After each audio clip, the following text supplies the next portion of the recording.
ఈరోజు వీకెండ్ కాబట్టి చూడండి గ్రౌండ్కి ఎంతమంది వచ్చారో. సో చాలా మంది ఉన్నారు ఇక్కడ.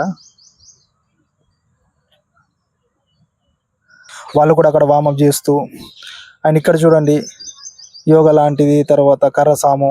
సో ప్రతి ఒక్కరు ఇక్కడ వీకెండ్ టైంలో ఎక్కువ మంది కనిపిస్తారు. ఇప్పుడు యూత్ వాళ్ళు చాలా మంది ఉన్నారు కదా, గ్రౌండ్కి రావడం ఇష్టపడరు. సో అలాంటి వాళ్ళకు మీరు ఏం చెప్తారు? గ్రౌండ్కి రావడం ఇష్టపడడం అంటే ఎవరి ఫ్యూచర్ గోల్ ఎవరు ఎంచుకున్న విధానం బట్టి ఉంటారు బ్రో. మా ఫ్రెండ్స్ ఇప్పుడు కార్పొరేట్ సైడ్ పోవాలనుకోరు, వాళ్ళు గ్రౌండ్కి వచ్చి ఏం చేస్తారు, వాళ్ళ లైఫ్ కదా అది. అంటే ఎంచుకున్న వాళ్ళు మాక్సిమం అందరు గ్రౌండ్కే వస్తారు. గ్రౌండ్కి రాకుండా కాంపిటేటివ్ చేసిన వాళ్ళు ఉన్నారు. అంటే నా ఉద్దేశం ఏంటంటే హెల్త్ ప్రియారిటీ ఉండాలి కదా మనకు. సో ప్రియారిటీ అంటే వాళ్ళు జిమ్ కోతురు బ్రో. మనం గ్రౌండ్ లో ఒకటి చూసి అంచనా వేయలేం కదా, జిమ్ లో చూసిన వాళ్ళని కూడా అంచనా వేసుకోవాలి మనం.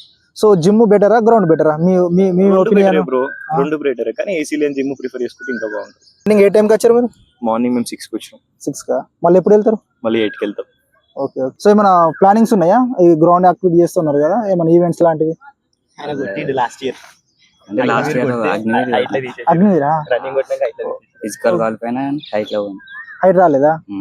0.5. సో నెక్స్ట్ ఏంటి మరి ప్లాన్?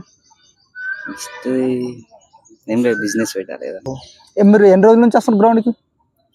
పాస్ట్ 2 years నుంచి వస్తాం. మీతో పాటు మీ ఫ్రెండ్స్ కూడా తీసుకురావచ్చు కదా గ్రౌండ్కి? ఒక రోజు అంటే చెప్తాం బ్రో,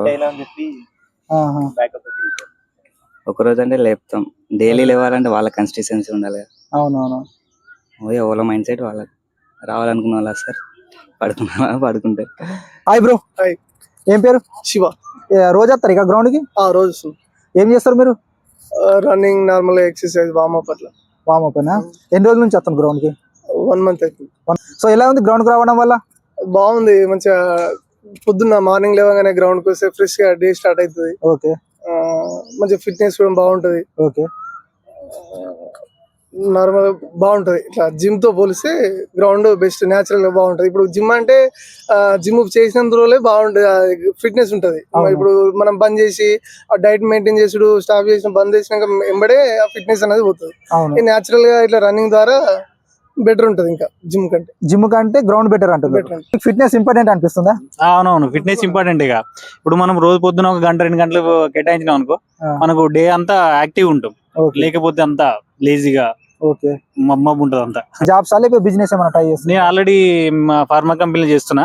మామూలుగా ఫిట్నెస్ కోసం వస్తున్నా. నాకు పెద్ద ఏం లేదు, ఈవెంట్స్ కూడా కానిస్టేబుల్ వేస్తే అట్లా ఏం లేదు, జస్ట్ ఫిట్నెస్ కోసం వస్తున్నా ground. So fitness important life లో. అవును, ఇంపార్టెంట్ గా.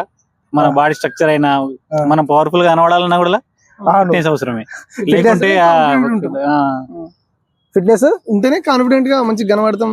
ఎదురు వాళ్ళు చూసినా గానీ ఫిట్ ఉంటేనే లుకింగ్ అవసరం. మన ఏదైనా షర్ట్ వేసినా, ప్యాంట్ వేసినా, నడిచిన పర్సనాలిటీ పర్సనాలిటీ ఉంటే మంచిగా కనబడతాం. జాబ్ రాకపోతే బిజినెస్ బెస్ట్. జాబ్ వచ్చిన తర్వాత కూడా బిజినెస్ పెట్టుకుంటేనే ఏమన్నా బిజినెస్ పక్క. ఇప్పుడు జాబ్ వస్తే ఎంత వస్తాయి? మా అంటే 40-50 వేలు వస్తాయి. దాంతో మనం ఏం చేయలేం కదా. కారు కొనాలన్నా కానీ పెద్ద ఆలోచన చేయాలి, లేకపోతే ఉన్నది అమ్మాలేదు. మళ్ళీ ఆ పిల్లలకు చదువులకు పెళ్లి చేసుకుంటే ఆ ఖర్చులకు, ఈ ఖర్చులకు, రూమ్ రెంట్లకు, ఫుడ్ కు, దాని దీనికి అయిపోతాయి. వచ్చే 40 వేలు. కథ వేరే ఉంటుంది. సో జాబ్ తోటే మనం అనుకున్న లక్ష్యాన్ని సాధించాలంటే కలవదు. కాకపోతే ఒక సెక్యూర్ ఉండి తర్వాత మనం బిజినెస్ పెట్టుకుంటే బిజినెస్ సక్సెస్ కాకపోయినా కానీ జాబ్ లో గెట్టింగ్ కావచ్చు.